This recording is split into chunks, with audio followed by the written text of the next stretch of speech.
Le programme Lettrilis, c'est la bouteille formidable que l'on va trouver, que l'on va sortir de la cave au bout de 30 ans et qui se sera transformée dans cette ambiance parfaite à 11 degrés de température. Lettrilis, c'est constituer une cave, une sélection de très beaux millésimes à forte personnalité.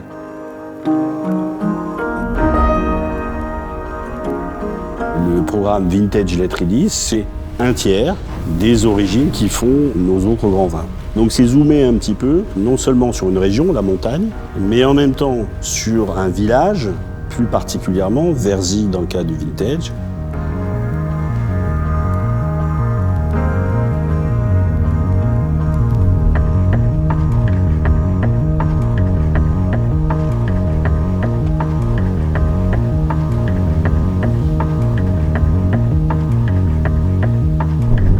Le sommet de la montagne de Reims est situé ici, donc c'est un des coteaux qui a la plus grande altitude, à 288 mètres exactement, qui le rend particulier, et surtout grâce à la forêt qui entoure le vignoble.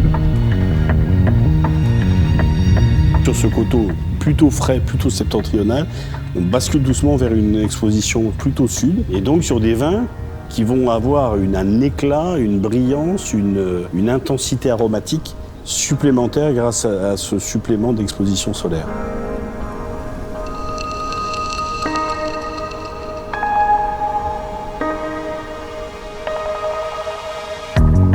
Et ça, on fait un terroir extrêmement singulier, à la limite entre les Pinots et les Chardonnays. Et d'ailleurs, si on prend le terroir de Verzy, il est inséré parfaitement entre Villers-Marmerie, qui est un terroir de Chardonnay, et Verzenay, qui est un vrai terroir de cépages puissants, donc plutôt ce qu'on appelle, nous, les cépages noirs.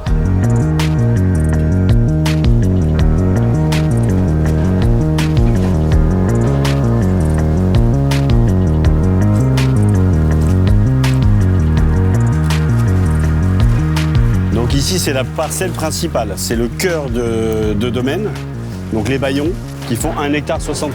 Donc c'est vraiment représentatif du terroir de Verzy. Et c'est l'idée du brut millésimé, du vintage de Roederer, c'est d'exprimer les Pinot Noirs de Verzy. Et on parlait tout à l'heure de l'attachement à une parcelle et de la signification quasi émotionnelle de la parcelle. Et quand on monte sur ce mi-coteau et qu'on voit de la vigne émerger le phare de Verzenay, c'est toujours quelque chose pour moi qui fait partie, ça me fait une petite émotion toujours, un côté très réel du lieu, de l'attachement au lieu et de l'histoire du lieu.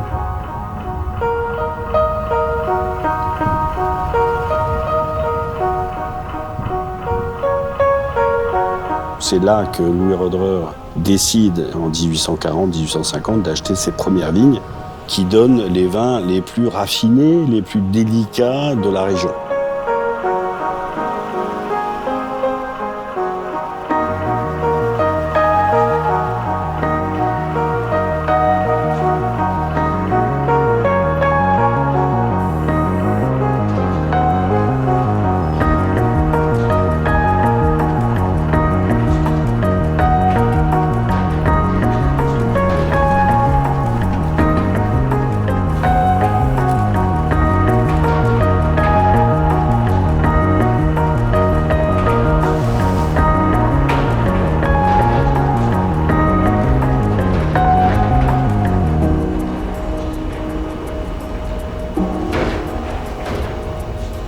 On dit souvent que les vignes façonnent la matière, que le vinificateur la transforme, mais que le vrai sculpteur du vin, c'est le temps.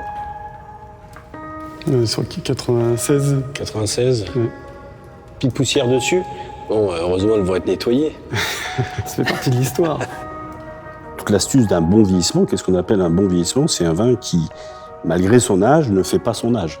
Eh bien, les conditions parfaites de vieillissement, c'est ça, c'est de garder les bouteilles dans leur écrin d'origine, qui sont nos caves, fraîches, noires, et dans des conditions absolument parfaites pour le champagne. Plus les vins vieillissent dans le temps, plus ils se différencient en fait, et vraiment ils ont leur propre personnalité. Allez, on la monte. Place à la dégustation. Place à la dégustation.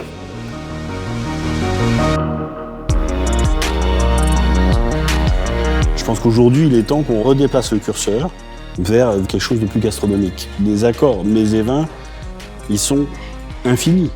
Pas le champagne comme un accompagnement, le champagne comme un participant, un acteur, un vecteur de goût et d'arôme. Moi, ce que je trouve vraiment génial dans cette association, c'est le côté vague qui se renvoie, qui se répondent, qui tourne autour d'elle, et entre le plat, le vin, enfin, il y a une espèce de tourbillon de saveurs, de salinité, de concentration, de matière, de texture, de côté aérien, quoi. Je pense que le vin, la singularité, la puissance du vin vous a permis d'appuyer sur les curseurs, du goût aussi. Merci beaucoup. Bravo. Merci à vous de votre confiance.